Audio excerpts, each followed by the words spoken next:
दोस्तों, आज हम 21वीं सदी यानी साल 2026 में जी रहे हैं। एक ऐसा दौर जहां सिर्फ एक क्लिक पर दुनिया हमारे कदमों में होती है। आज हमें जरा सी भूख लगती है तो हम बस एक फोन घुमाते हैं और गर्मा गर्म पिज्जा, बर्गर या बिरयानी हमारे घर की दहलीज तक आ जाती है। लेकिन क्या आपने कभी ठहर कर सोचा है कि आज से ठीक 79 साल पहले यानी सन 1947 में हमारे दादा और परदादा की जिंदगी कैसी थी? क्या उनका जीवन भी इतना ही आसान था? जी नहीं। आज तो हम अपनी मर्जी के मालिक हैं, लेकिन उस जमाने में अंग्रेज हमारे बुजुर्गों पर कैसा कैसा कहर ढाते थे। अंग्रेजों का व्यवहार हमारे दादा परदादा के साथ कैसा था? क्या आप सोच सकते हैं कि उस दौर में महंगाई कितनी थी और उन्हें खाने को क्या दिया जाता था? आज हम स्वाद के लिए खाते हैं, लेकिन उस दौर में हमारे पूर्वज सिर्फ जिंदा रहने के लिए एक एक रोटी को तरसते थे। अंग्रेजी हुकूमत का वो लगान और वो कोड़ों की मार। आज की इस दुर्लभ वीडियो में हम आपको 1947 का वो असली और दर्दनाक चेहरा दिखाएंगे जिसे देखकर आपकी रूह कांप जाएगी। उस वक्त घरों के दरवाजे, छत और दीवारें सीमेंट कंक्रीट की नहीं बल्कि मिट्टी और लकड़ी से बनी होती थीं, जिन्हें त्योहारों से पहले घर की महिलाएं अपने हाथों से गोबर और पीली मिट्टी से लीपा करती थीं। यह लिपाई ही उस दौर का पेंट और पुट्टी थी। घर के कोने में हाथ से बना वो मिट्टी का चूल्हा होता था, जहां औरतें एक साथ बैठकर बातें करते हुए रोटियां सेंका करती थीं। तब पानी के लिए आज की तरह घर घर आरओ या फिल्टर नहीं थे। पूरा गांव एक ही तालाब या कुएं से पानी भरता था। औरतें सिर पर दो दो तीन तीन घड़े रखकर मीलों पैदल चलती थीं। उस दौर में प्राइवेसी जैसा कोई शब्द ही नहीं था। घरों के दरवाजे सिर्फ रात को सोने के वक्त बंद होते थे, बाकी पूरे दिन वो हर राहगीर और पड़ोसी के लिए खुले रहते थे। नहाने के लिए आज की तरह विदेशी ब्रांड के शैम्पू और साबुन नहीं थे। लोग बालों और शरीर पर खेत की ताज़ा मिट्टी या मुल्तानी मिट्टी का इस्तेमाल करते थे। 1947 में आज की तरह हजारों लाखों की सैलरी नहीं होती थी। उस वक्त फूटी कौड़ी भी चलती थी, जो आज सिर्फ एक मुहावरा बनकर रह गई है। उस जमाने में करेंसी का हिसाब कुछ ऐसा था: 3 फूटी कौड़ी में 1 कौड़ी, 10 कौड़ी में 1 दमड़ी, 2 दमड़ी में 1 ढेला, 2 ढेले में 1 पैसा, 3 पैसे में 1 टका, 16 आने में 1 रुपया। अब बात करते हैं महंगाई की। सुनकर आपके होश उड़ जाएंगे। 1947 में खाने पीने की चीजों के दाम कुछ इस तरह थे: चावल 12 पैसे प्रति किलो मिला करते थे, आटा सिर्फ 10 पैसे किलो मिल जाता था और घी 75 पैसे किलो। आज घी की कीमत 700 रुपए के भी पार है। लेकिन तब घर घर जानवर पाले जाते थे, इसलिए दूध और घी सस्ते हुआ करते थे।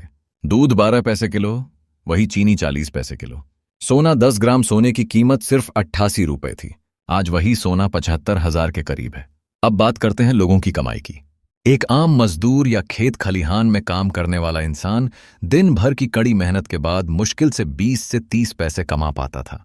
एक महीने की औसत कमाई 15 से 20 रुपए होती थी। जिस इंसान की तनख्वाह महीने की 150 रुपए होती थी, उसे उस जमाने का अमीर माना जाता था। लोग ज्यादातर खेतीबाड़ी पर निर्भर थे। लगभग 80% जनता गांव में रहती थी। शहरों में जो लोग थे वो कपड़ा मिलों, जूट फैक्ट्री या रेलवे में काम करते थे। वहां काम के घंटे बहुत सख्त थे। रोजाना 14 से 16 घंटे की ड्यूटी आम बात थी। मेहनत ज्यादा थी और दाम कम, फिर भी लोग संतोषी थे। 1947 का भारत आज की तरह जगमगाता हुआ नहीं था। 90% लोग मिट्टी और गोबर से बने कच्चे घरों में रहते थे। छतें घास फूस या खपरेल की होती थीं। गर्मियों में यह घर एसी से ज्यादा ठंडे रहते थे, लेकिन बारिश में छत टपकने का डर हमेशा बना रहता था। देश के बहुत ही कम हिस्सों में बिजली थी। दोस्तों, आज हम जो चाहे वो खा लेते हैं, लेकिन उस जमाने में हमारे देश के लगभग 80% लोगों को 2 वक्त का खाना जुटाना भी एक बड़ा संघर्ष था। एक आम इंसान की कमाई का सबसे बड़ा हिस्सा सिर्फ पेट भरने में ही निकल जाता था। हैरानी की बात तो यह है कि जो किसान दिन रात मेहनत करके अनाज उगाते थे, अंग्रेज उनसे भी भारी भरकम लगान यानी टैक्स वसूलते थे। उस दौर में ज्यादातर लोग पूरी तरह खेतीबाड़ी पर ही निर्भर थे। दोस्तों, उस जमाने में खाने पीने का हिसाब आज से बिल्कुल अलग था। आम लोग खुद खाने के लिए ज्वार, बाजरा और मक्का जैसे मोटे अनाज रखते थे, क्योंकि ये सस्ते और पेट भरने वाले होते थे। वहीं गेहूं और चावल को वो बाजारों में बेच देते थे ताकि कुछ पैसे मिल सके और अंग्रेजों का टैक्स भरा जा सके। उस वक्त गेहूं और बारीक चावल को सिर्फ अमीरों का खाना माना जाता था। जरा सोचिए, जो किसान पूरी दुनिया का पेट भरता था, उसके अपने बच्चे बाजरे की सूखी रोटी खाकर सोते थे। क्या आप जानते हैं, उस दौर में चाय और चीनी भी आम लोगों के लिए एक लग्जरी थी। लोग गुड़ और सादे पानी से ही काम चलाते थे। दोस्तों, जो तस्वीर आप देख रहे हैं, यह ब्रिटिश राज के दौर की है। जमीन पर लेटे हुए ये लोग हमारे ही हिंदुस्तानी भाई हैं। उस जमाने में आज की तरह न बिजली थी, ना ही पंखे और कूलर। यह फोटो दिखाती है कि अंग्रेज हम भारतीयों पर कैसा जुल्म करते थे। अंग्रेजों ने लोगों के पैरों में पंखे की डोर बांध दी है। अंदर कमरों में अंग्रेज आराम करते थे और बाहर इन हिंदुस्तानी लोगों को लेटा दिया जाता था। ये लोग घंटों तक अपने पैर हिलाते थे, जिससे अंदर लगा पंखा चलता था और अंग्रेजों को हवा मिलती थी। जरा सोचिए दोस्तों, उस दौर में हमारे लोगों की क्या हालत रही होगी। यह तस्वीर गुलामी के उस काले दौर का जीता जागता सबूत है। दोस्तों, ये जो पुरानी तस्वीर आप देख रहे हैं, तस्वीर दिखाती है कि अंग्रेज हमारे लोगों के साथ कैसा सलूक करते थे। ये हिंदुस्तानी भाई उस अंग्रेज के पैर साफ कर रहा है, जबकि वह अधिकारी आराम से कुर्सी पर बैठकर अखबार पढ़ रहा है। पीछे एक और हिंदुस्तानी भाई बड़ा सा पंखा लेकर खड़ा है, जो उस अंग्रेज को हवा कर रहा है। उस जमाने में अंग्रेज लोग भारतीयों को ज्यादा शिक्षित नहीं करना चाहते थे। वे हमें सिर्फ उतना ही पढ़ाते थे जितना उनके काम आ सके, यानी लगभग 5वीं या 6ठी क्लास तक। उनका मकसद हमें सिर्फ एक वफादार नौकर बनाना था, ना कि एक पढ़ा लिखा नागरिक। दोस्तों, अंग्रेजों का जुल्म सिर्फ पुरुषों तक सीमित नहीं था। उन्होंने हमारी माताओं और बहनों के साथ जो किया, वह सुनकर खून खौल उठता है। अंग्रेज अधिकारी अक्सर गरीब घरों की युवा लड़कियों को जबरन अपने साथ रखते थे और उनके साथ गलत करते थे। जब उनका मन भर जाता या उनका तबादला होता, तो वे उन्हें बेसहारा छोड़कर चले जाते थे। आज के दौर में अगर कुछ गलत होता है तो हम सड़क पर उतरकर प्रोटेस्ट कर लेते हैं, लेकिन उस वक्त विरोध करने की कीमत सिर्फ और सिर्फ मौत थी।